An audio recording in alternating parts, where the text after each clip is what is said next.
Today I have with me Jeraldine Phneah. So Jeraldine is a tech worker and content creator. She's also someone whom I know quite well over the last few years, and she's typically involved in SaaS companies. So Jeraldine, thank you for joining us today for this discussion. Hi Timothy, thanks so much for having me, and thanks for also getting my last name pronunciation correct. Oh, that's great. I was worried I would not get it correct. Anyway, I know you have personal experience to share, which is about a recent retrenchment that you yourself have experienced. I think it must have come as a shock because for anyone who knows Jeraldine, you guys would know that she is someone who has always been very outgoing, sharing about her career, her jobs, and very proud of even the jobs and companies that you were working for. So Jeraldine, I guess it was a shock to know that you joined a club of people who have been retrenched. Feels like a lot of tech and finance people have experienced that recently. Can you share a little bit more about how that news broke to you? Were you prepared for it? Like, was the company already saying they would let some people go, or they did not? Sure, I'm Jeraldine. I'm a content creator and also a tech worker. And I create content around how our generation can accelerate growth while staying balanced. And my objective of this session today is really want to be open and also to provide encouragement to my peers who are witnessing everything that is happening in this industry or who might even be impacted themselves. And by sharing my own personal experience of being laid off in May, I hope that this can help us to deal with the entire situation in a way that is compassionate to ourselves and also to those around us. Actually, I guess that when I joined the technology sector and I made that decision to be part of it, I know that it's an industry that is one which has a lot of ups and downs. Meaning to say that no job is stable. So I'm here for a dynamic and volatile ride. In a sense, I wasn't really surprised because in one of the earlier companies that I worked for, I see like colleagues being let go or leaving every 3 to 6 months despite us having a small team. So that has already prepared me mentally for the nature of the industry itself. And in the recent quarters, when I looked at my previous company's numbers for my team and everything, I knew that cost cutting would actually come. And while I was actually performing really, really well, I never quite took the job for granted. Because in companies with multiple layers like this, decisions are sometimes not based on performance alone. Adding to that, what really helps me also is my own philosophy in life. So I'm actually Taoist, so it teaches me the concept of like non-attachment, being in harmony with the natural changes in this world and all that. So for every job, I don't see it as a permanent thing. I do my best and try to maximize whatever opportunities I'm given to gain as much as possible, be it through networking, learning, progression, money, mentors, and good memories. But at the same time, like I know it can be taken away from me anytime. So this entire episode wasn't like a huge shock to me or anything. Yeah. I'm just curious about one thing which you said, which is something that I also notice a lot of people sharing when they get laid off, which is that a lot of retrenchment exercise are not necessarily based on performance. It feels a bit counterintuitive, right? Because if a company is struggling financially or they need to, cut costs, you would expect that they take cost-cutting measures seriously. They would want to make sure that it's the weak performers who are let go or people who are no longer needed. So why is so many people are sharing that they were performing well, they got good reviews, good bonus, they might even have gotten a promotion recently, only to be told that they are no longer required in the company just a few months later? Is it normal? Yes, indeed, that's what I've been seeing around. In fact, it's a common misconception that only low performers will be laid off or let go. But sometimes it's the case where low performers get to stay, but the high performers are the ones being released back into the market.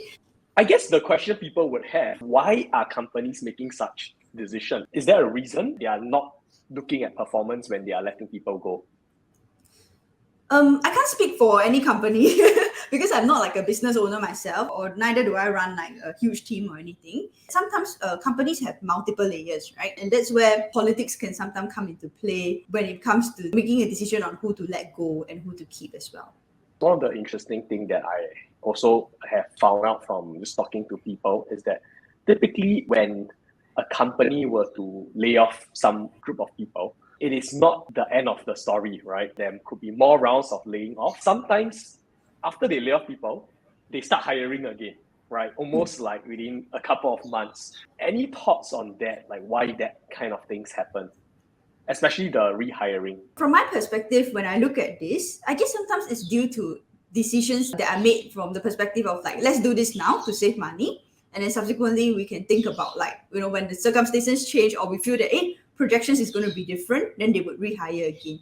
And in tech, especially, you see this happens fast because sometimes like, 1 or 2 quarters, they see the difference and then they get the budgets or everything. And that's when they can start to like aggressively rehire again, which is why like I do advise workers themselves to think about this. It's like, if you are being let go, actually it's not your own fault. Sometimes it has got to do with company strategic decisions or the way they actually go about thinking about who to keep and who to not keep. Yeah, it feels like getting retrenched these days is a lot more common. One of the trends you see over the last few years is on LinkedIn, people are even in some sense sharing openly about the fact that they got retrenched. I think that, that's a good thing because, I still remember when we were younger in the 90s, during the global financial crisis, there was quite a lot of recession-led retrenchment among Singapore companies. And I still recall that we had some family friends and my parents was talking about it and they didn't want to share it openly. They want to keep it low-key because they also feel like, the other person wouldn't want them to let people know about it. But these days, a lot of Gen Zs, a lot of millennials on LinkedIn immediately, right? Hi, I'm one of those 12,000 people who just got laid off by this tech firm, right? I think it's a good thing, but because people are no longer ashamed of it. But do you think there's a part that could be, people are over-glorifying it? Let's talk about the two components about shame and also glorification because they are two separate issues. So I feel that like many of the older generation, like as you rightly pointed out, they actually feel ashamed when they are being laid off. But I guess that comes from the perspective of like, a layoff is actually my fault. But if you think about it, there is nothing to be ashamed of about being let go if you actually did right by the company. So for all of us in this sector who are witnessing like all these things happening, it's important to ask ourselves if we are not the ones who maybe messed up revenue performance or made costly mistakes to the company around like strategy, hiring, or retention of the wrong talent, then there's really no need to feel bad at all because your conscience is actually clear.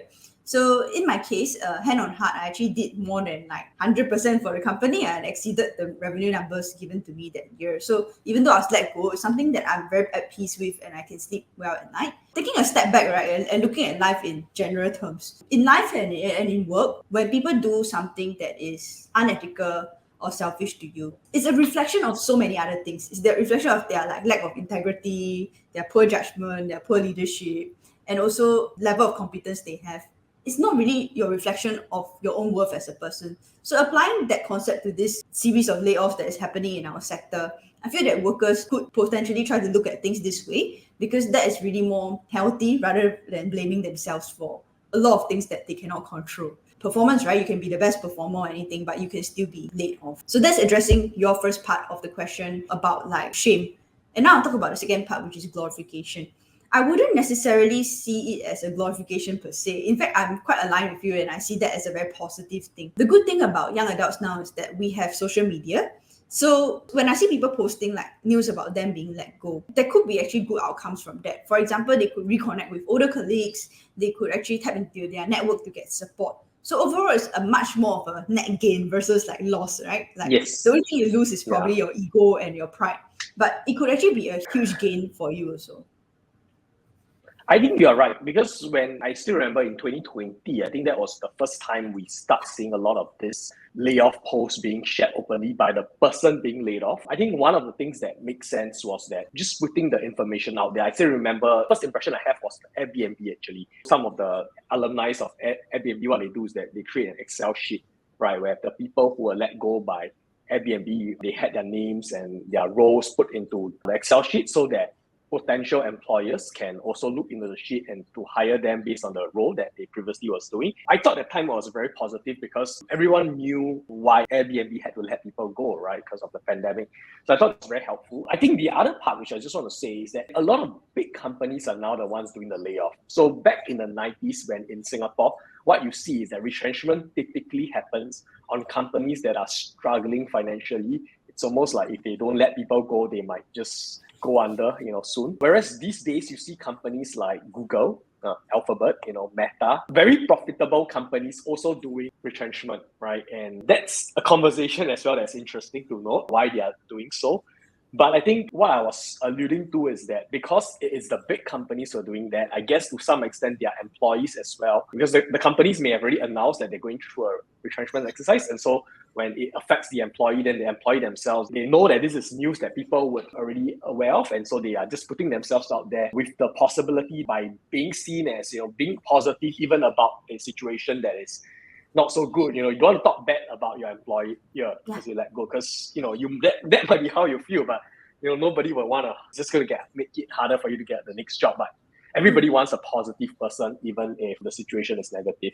I don't know if people should always be okay with it. I can just imagine that there are people who are retrenched who could be very disappointed, who is very mentally affected, especially if they don't feel like it's their fault. They could have other situations in life, financial situations that are also impacted. So I just don't know if that kind of discussion or conversation is something that we need to see more of rather than to normalize retrenchment. You are not sure if, all these positive conversations that are happening is being taken to an extent that is a bit too far. Is that what you mean? I guess if someone is feeling positive about it and they want to share, I think that's totally fine. That could help them land their next job. But I just wonder if that's representative of the people that are not feeling so positive about being laid off. Perhaps even the silent majority of individuals who have been let go and they don't really want to be happy about it naturally. Are they keeping it to themselves or what are they doing about it? Yeah, on LinkedIn, at least because that's the platform that I spend the most time on, I feel that it's still good to actually show that they are actually viewing the situation in a positive way, but at the same time also balance that authenticity. For example, if you don't feel grateful to the company, you don't have to actually say I feel very grateful to all the opportunities kind of thing, because that's not like being authentic anymore, right? But it's almost like LinkedIn wants you to be positive about it. You get what I mean? Yes, LinkedIn wants you to be positive, but that's the nature of social media. And of course, like all responsible social media users, we can't just like, stupid company today, what are you guys doing? And all that. But there are people who go to the extent and do that. They're just less maybe celebrated online. But of course, I think that it's important for people to be vulnerable, have that space where they can actually talk about their innermost emotions and feelings. But there's also a place for that, which is a lot more suitable, which I found that in actually my close friends and family. So I was very lucky to have that whole support group to actually cushion me when I fall. So just that perhaps maybe for me as an individual, I might not be comfortable writing those like thoughts on LinkedIn. Yeah. I think another thing that we don't really see on LinkedIn, and I'm not sure if we ignore that these people are the survivors of the retrenchment exercise, right? This is something similar among some of the companies that I know also have tracked some headcounts, that keeping the remaining people cohesive or just getting the morale back to where it was can be quite challenging as well.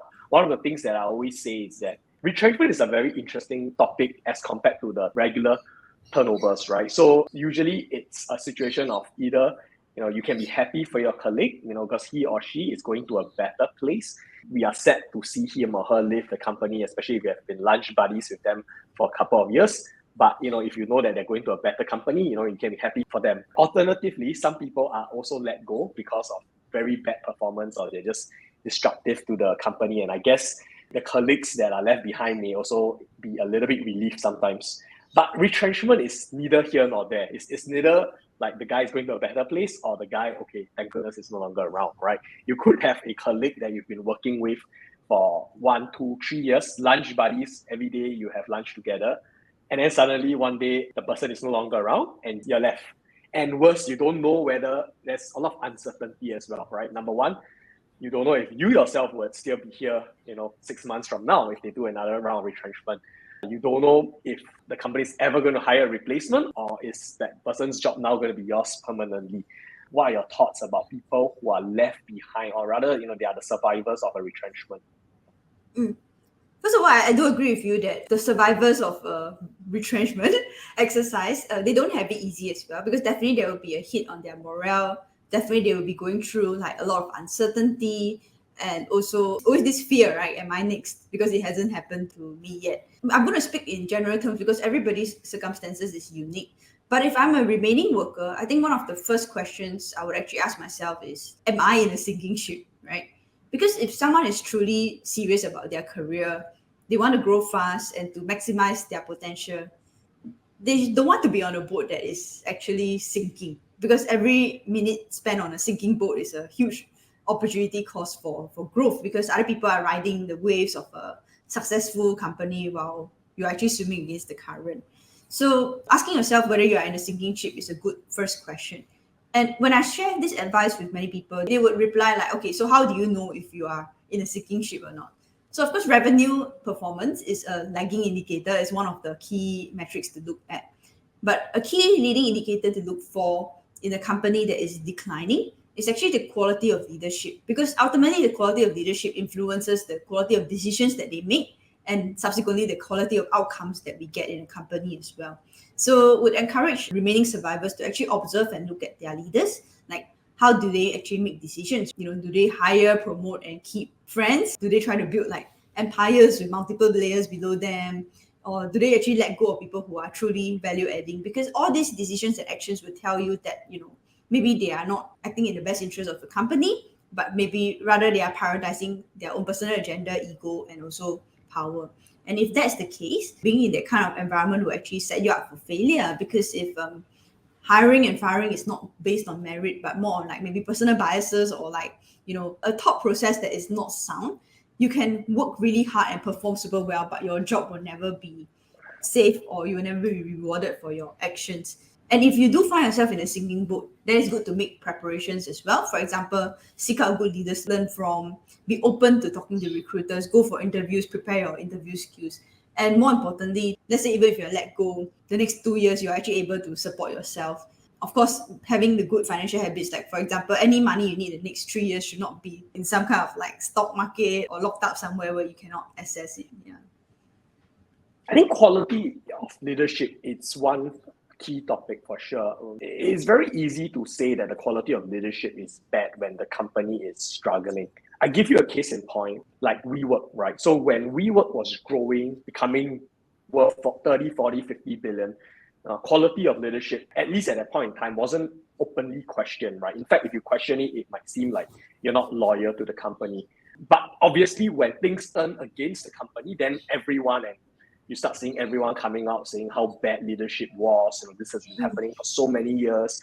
And sure, it's probably right that quality of leadership could be better. But I'm just saying that it always feels like that only crops up when a company is on a decline. And you don't see that kind of topics being surfaced when the company is growing. We always like to look at the finance of a company as well. So for me personally, and this has proven true in the last few years, you have to look at the profitability or the revenue growth of a company, right? Because it's what we say, the dollars and cents doesn't lie, right? If you have a company that's loss-making and very reliant on fundraising, then it should come as no surprise if they have to go through multiple rounds of recession once the market turns against them. I don't know if that should be seen as a quality of leadership thing. One of the things that strikes to me is the last few years, there are a lot of cryptocurrencies companies, they were hiring workers, giving quite good salary, basically attracting anyone who is keen to find a job. And this is unfortunate, but what happens is that for a lot of people who actually join these companies, within 1 to max 2 years, they find themselves actually looking for another job again. And I think these are actually indicators that you could have seen going forward. If you go to a sector like crypto, tech, you should be prepared for the risks. But I think the challenging part for me, and I think for a lot of readers, is that, when people go to these companies, they are really thinking about, this is a risky sector to join, right? Because you won't think of it as a risk. You would think of it as, hey, good salary, they must be doing well.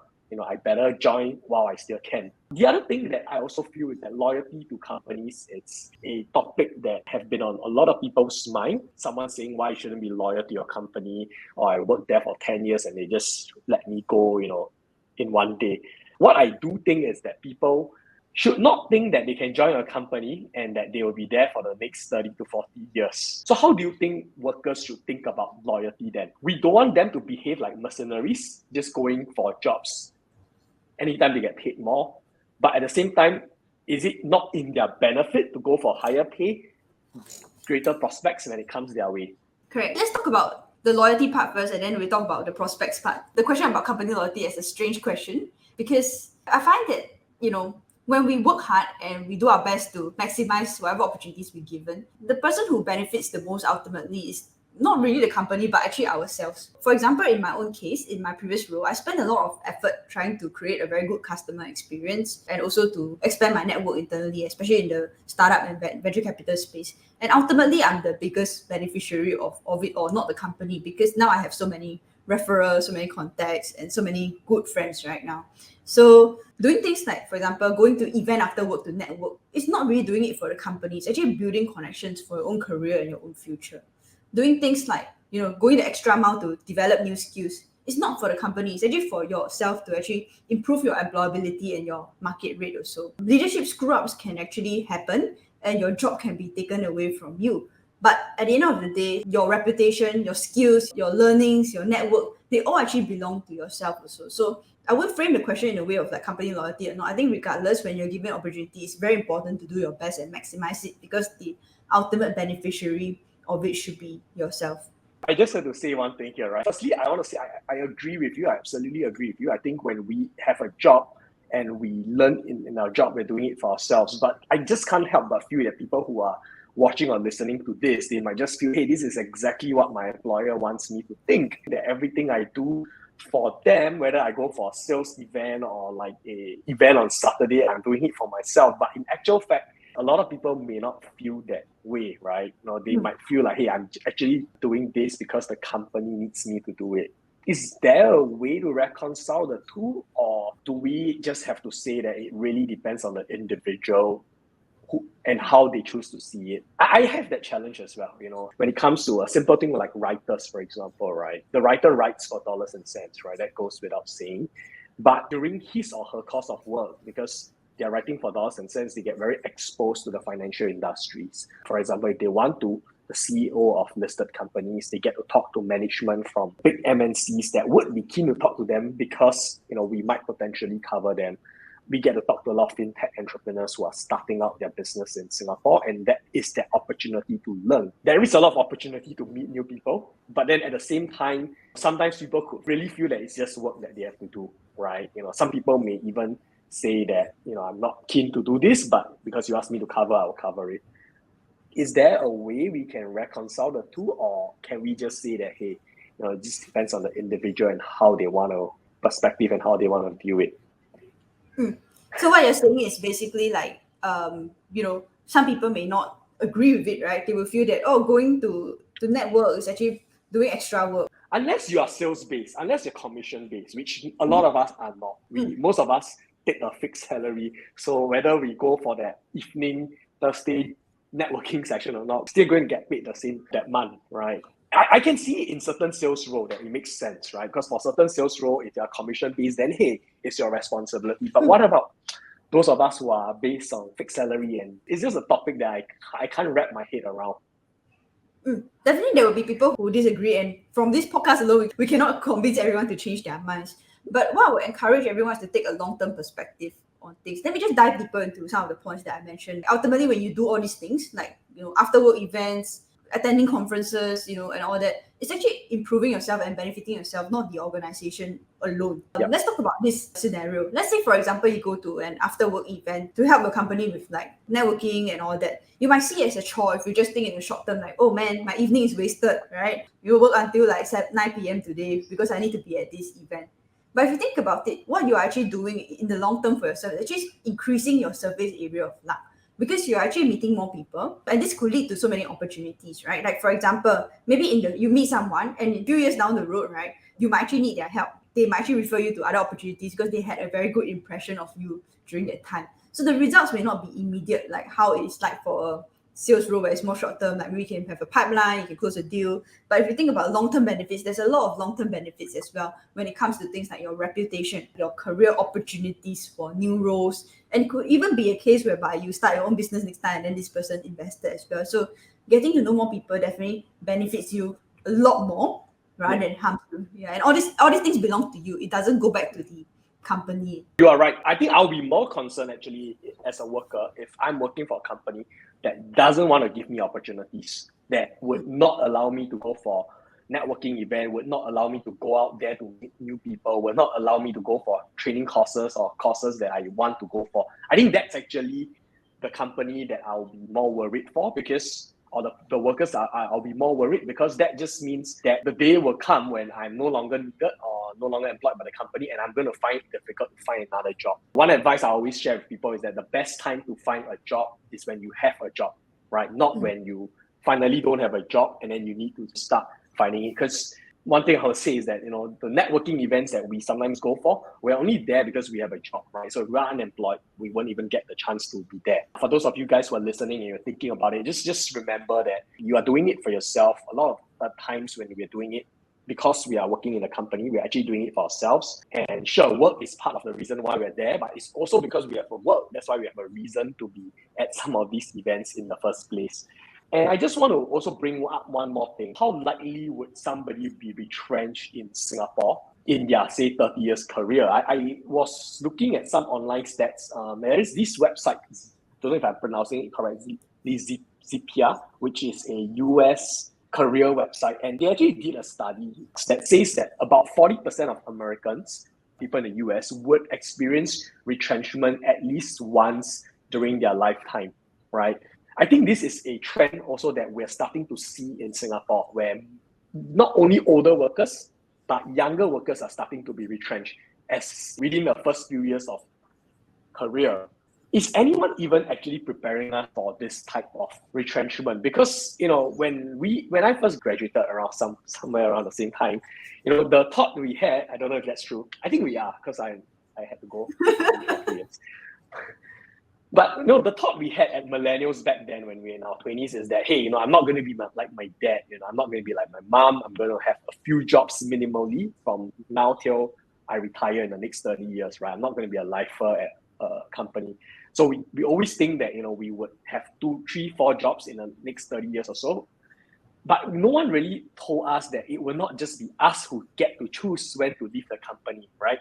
So when we think about changing job every 5 to 10 years, we think about it as we would be changing your job. We never thought about it from the perspective that it's not just about us. The employers can also choose to discontinue our employment when they want to, right? So do you think that, younger workers these days, referring to millennials and Gen Zs, need to start thinking about retrenchment as part of their employment journey, so that at the very least, when they get retrenched, that they are not caught off guard, they're not shocked, they are not despondent to the point of being so discouraged? And more importantly, how do we prepare ourselves for these things as well? So definitely, I'm very aligned with you in what you have just shared earlier. Everybody going through a retrenchment at least once in their life. In fact, I would think that for some more volatile sectors, it should be something that is considered like not out of the ordinary. And it's very important for workers to be prepared for it. Like, for instance, although I was laid off recently, I don't see my layoff as like my last layoff in my life, right? I mean, definitely I still have a huge runway to go. So there's a possibility I could be laid off 2 years from now, 5 years, 10 years, right? And it could happen again. I told all my friends that it's not going to be my last time. When we join these certain sectors like technology, which is more volatile, dynamic, high growth, we have to expect that this is going to be part of our journey. And it's not only important to expect and to be mentally prepared, because although that helps us emotionally and mentally, it's also important to prepare, right? So simple things like, for example, making prudent financial decisions. So I talked about a few points earlier, and I'm starting to sound like a broken record. I repeat this in every interview. But have proper emergency funds. Don't invest anything that you will need in the short run, right? Like, for example, if you need something in the next 3 years, don't invest that money in the stock market. And then, of course, also really important to think about, take a long-term horizon on your career. Like, okay, what are the skills that I need to build, right? That can ensure that when I'm being let go or laid off, I can still bounce back super quickly. We will find a new role very fast.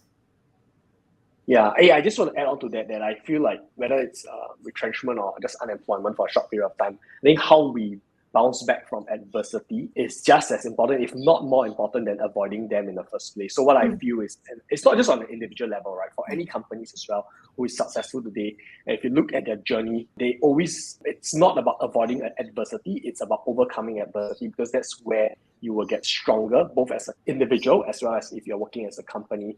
Perhaps for a person who is looking for a job because they were let go, is it common for them to feel like they need to accept a lower salary in their next job?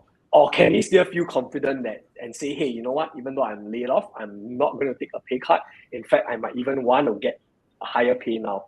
Because I feel like it can go either direction. Like it could work against them or not work against them. What are your thoughts about it? When someone is being laid off, it's very easy to accept like the first offer that comes, right? Or to settle for a company you're not very excited about, or a role that you're not excited about because you're worried, will the next one come or not? For example, it's also, by the way, just to cut out, it's also indoctrinated in us by agencies out there that, if you're laid off, don't expect the same salary. Because I think a lot of times it refers to older workers, right? So a lot of older workers in their 40s or even 50s, they are in management position, GM, they get let go. And a lot of times the advice from career advisors is that, hey, your last job paid 10,000. I don't think you're going to get the same amount in your next pay. So that part also is something I just want to add on, that it's also good advice that other people are sharing. Yeah. So it's very natural to fall into that state. First of all, develop a very high level of self-awareness into your own strengths, weaknesses, and how you actually stand in the entire market compared to all the people who you are with. And in my case, I was very confident about myself because I knew that there's very few people in the software as a service sector who have exceeded targets like year after year and able to perform well in different type of environments. So I knew how to position myself and why I was like not going to accept a lower offer. So another thing that you can do is really to have a few recruiter friends who are close to and you can ask questions, right?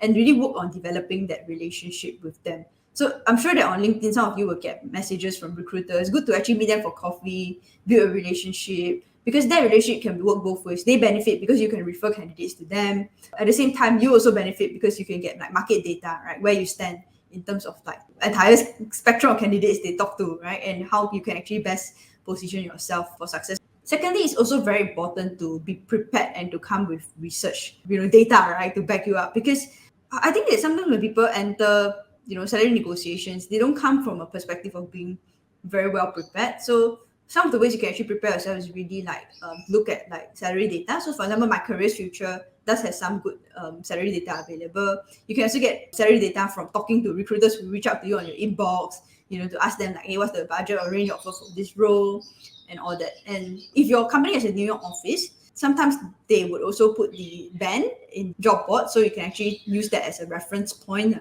So ultimately, I think if I were to summarize what I said, first of all, having confidence and awareness about your worth. Number two, having recruiters who you are close to and can ask questions. And this relationship has to be cultivated over time also. And then thirdly is like come prepared with research. That's how you actually prevent yourself from kind of like, settling in the situation whereby you're actually much more competent and can ask for more. I think what I'm also gathering is that, instead of being fixated about whether I'm going to be lowball or can I still get away with asking for the same or higher salary, it's more important to think about getting the information, right? Because you don't want to be lowball when you could have easily retain or get a higher salary. At the same time, you don't want to be that unaware guy who still thinks he can earn that same salary when the market is already not going to be paying that. The other thing I want to ask you is it true that recruiters typically only want to talk to you when you actually have a job and not when you are unemployed? I guess it's not true because in fact, one of the reasons why I didn't announce my retrenchment earlier is because I was very scared that a recruiter who are the one who will reach out to me via my inbox like, hey, you're in the market already, are you looking for a role and all that? Okay, so wait, you didn't want to announce because you didn't want them to approach you, or you were afraid that they would think lesser of you now that... No, I don't want them to approach me. Okay. Yeah. So because I wanted to choose my new company, I know that certain recruiters have been waiting for me for some time. So that's why I didn't announce it. So I don't think that recruiters will see you as any less because you don't have a role. It's really up to your own personal capabilities. Just for one last thing I want to ask you, which could be relevant. Is there a employment gap period that people are worried about still? So I think that's one of the concerns that people also have when they are in between jobs. They are worried that they're unemployed for too long. It will start to look very bad on their CV. Do you have any thoughts on that? Yeah, I feel that this is a concern that sometimes the older generation have, like, hey, why you got a gap? Can you explain your gap? That kind of thing in your resume. But increasingly, this kind of career gaps are becoming more and more common and normalized, which I think is a very good thing for everyone because life is so much more than just work. So I guess as long as you can like justify or like explain what you have done during this period of time, people will be empathetic and accepting towards it. And if they are not, then you should probably question whether this is the correct company for yourself or not. So for example, like you started some side project, you did some charity work, you focus on caregiving for family members and all that, then I feel that these are very legitimate reasons for taking a few months off after being laid off. So you shouldn't really rush, because when you rush to make decisions to get a new role very quickly and everything, that's when like you start to make suboptimal decisions, right? Because you are making decisions from a place of fear rather than abundance. Yeah, and I think that's why we were saying that it's important to have that financial war chest, so that you can actually have the time to properly search for the role you want, rather than to rush into the first offer that we get, right? Yeah, correct. Okay. So comparing it to investing, is like, for example, if you have a lot of so-called emergency funds or anything, it puts you in a good psychological position to not sell, when the market is down, right? So same for it, like when you have a good war chest, you set up emergency funds, that actually prevents you from making poor decisions during crisis times like this in your own personal life. Yeah. Okay, Ken. I think we have quite a lot of discussion today. Jeraldine, thanks so much for joining us and just sharing your thoughts with us about your personal experience and how other workers should think about retrenchment or unemployment if they experience it or when they experience it. Thank you so much, Timothy, for your time as well. Yeah. And for all of you guys out there, you want to follow Jeraldine, best place to follow you would be LinkedIn, I believe. Yes, LinkedIn is one of the channels. I also have a weekly mailing list, which I send out on Sunday, where I talk about like tips on accelerating one's growth while achieving like balance. So I'll share that link with you and we can put it in the description below. And thank you so much, Jeraldine, for your time once again. And for those of you guys out there listening to this, we hope you enjoy the conversation. We hope that, if you are experiencing some of this challenging situation that we shared about, we hope that, our experiences and our sharing will help encourage you to, take the positive step forward. Thank you. Thank you. Bye-bye.